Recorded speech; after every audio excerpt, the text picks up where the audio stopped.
क्या एक भूत किसी अदालत में गवाही दे सकता है? क्या किसी मरे हुए इंसान की आत्मा आकर अपने ही कातिल को सलाखों के पीछे पहुंचा सकती है? कानून की दुनिया में इसे पूरी तरह नामुमकिन माना जाता है, लेकिन साल 1897 में अमेरिका के वेस्ट वर्जीनिया में कुछ ऐसा हुआ जिसने पूरी दुनिया के लीगल सिस्टम को हिलाकर रख दिया। यह मानव इतिहास का इकलौता ऐसा अजीबोगरीब मामला है जहां एक मरे हुए इंसान के भूत की गवाही को अदालत में पेश किया गया और उसी के आधार पर एक शातिर कातिल को उम्र कैद की सजा सुनाई गई। इस रहस्यमयी लड़की का नाम था एल्वा जोना हीस्टर, जिसे दुनिया आजद ग्रीनब्रायर घोस्ट के नाम से जानती है। लेकिन क्या सच में कोई आत्मा लौट कर आई थी? चलिए इस मिस्ट्री की परतों को एक एक करके खोलते हैं। कहानी की शुरुआत होती है अक्टूबर 1896 में।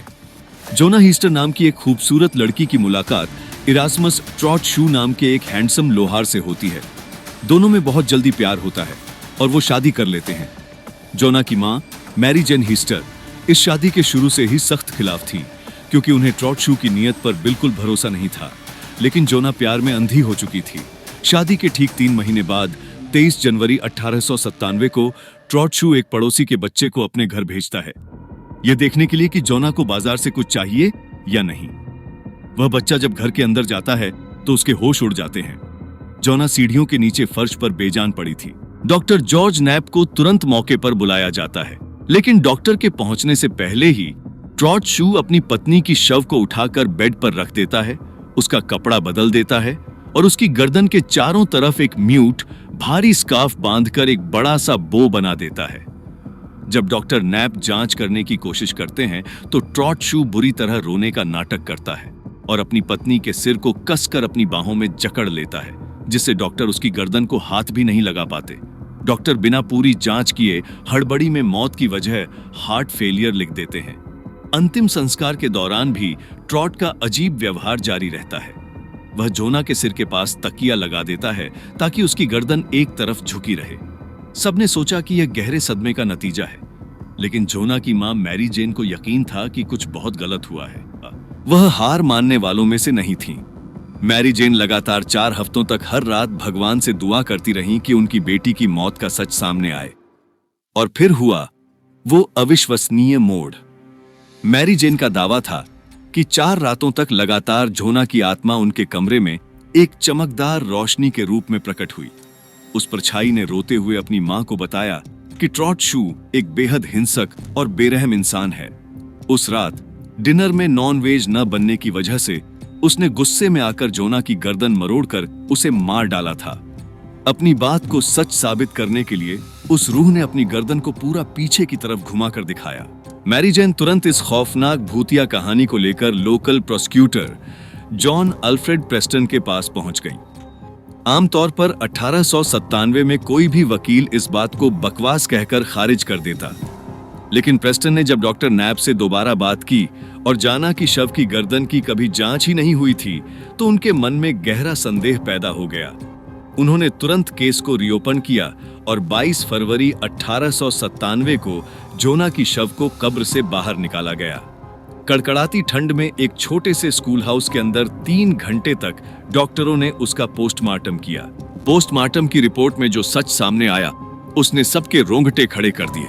जोना की गर्दन की पहली और दूसरी रीढ़ की हड्डी पूरी तरह टूटी हुई थी, उसकी श्वास नली कुचली हुई थी और गले पर उंगलियों के गहरे निशान थे। उस कथित भूत ने जो बात कही थी वो मेडिकल साइंस के मुताबिक 100% सच साबित हुई। पुलिस ने तुरंत ट्रॉट शू को गिरफ्तार कर लिया। जब उसकी बैकग्राउंड जांच की गई तो पता चला कि वह इससे पहले 2 और शादियां कर चुका था, जिनमें से एक पत्नी की मौत भी बेहद रहस्यमयी ढंग से हुई थी। जून 1897 में जब ऐतिहासिक ग्रीनब्रायर काउंटी कोर्ट हाउस में मुकदमा शुरू हुआ तो आरोपी के वकील ने मैरी जेन को पागल साबित करने के लिए उनसे भूत वाले वाकये पर अदालत में तीखे सवाल पूछे, लेकिन मैरी जेन बिना डरे अपनी बात पर अडिग रहीं। उनकी गवाही और पुख्ता फॉरेंसिक सबूतों के आधार पर जूरी ने महज 1 घंटे की बहस के बाद ट्रॉट शू को फर्स्ट डिग्री मर्डर का दोषी पाया और उसे उम्र कैद की सजा सुना दी। कानून के इतिहास में यह इकलौता ऐसा केस बन गया जहां एक भूत की गवाही ने एक कातिल को अंजाम तक पहुंचाया। लेकिन दोस्तों, अगर हम एक तार्किक और लॉजिकल नजरिए से सोचें, तो क्या सच में कोई भूत आया था? आज के साइकोलॉजिस्ट्स और हिस्टोरियंस मानते हैं कि मैरी जेन एक बेहद समझदार और बारीक नजर रखने वाली मां थीं। उन्होंने अंतिम संस्कार के वक्त ट्रॉट शू के ओवर रिएक्शन और जोना की गर्दन पर जानबूझकर बांधे गए उस अजीब स्कार्फ को तुरंत भांप लिया था। वो अच्छी तरह जानती थीं कि अगर वो सीधे पुलिस के पास जाकर कहेंगी कि उन्हें दामाद पर शक है, तो उस द्वार का पुरुष प्रधान समाज उनकी बात नहीं सुनेगा। इसलिए उन्होंने अपनी तार्किक थ्योरी को उस समय के अंधविश्वासी और धार्मिक समाज के सामने एक भूतिया गवाही के रूप में पेश किया, ताकि अधिकारी शव को बाहर निकालने पर मजबूर हो जाए।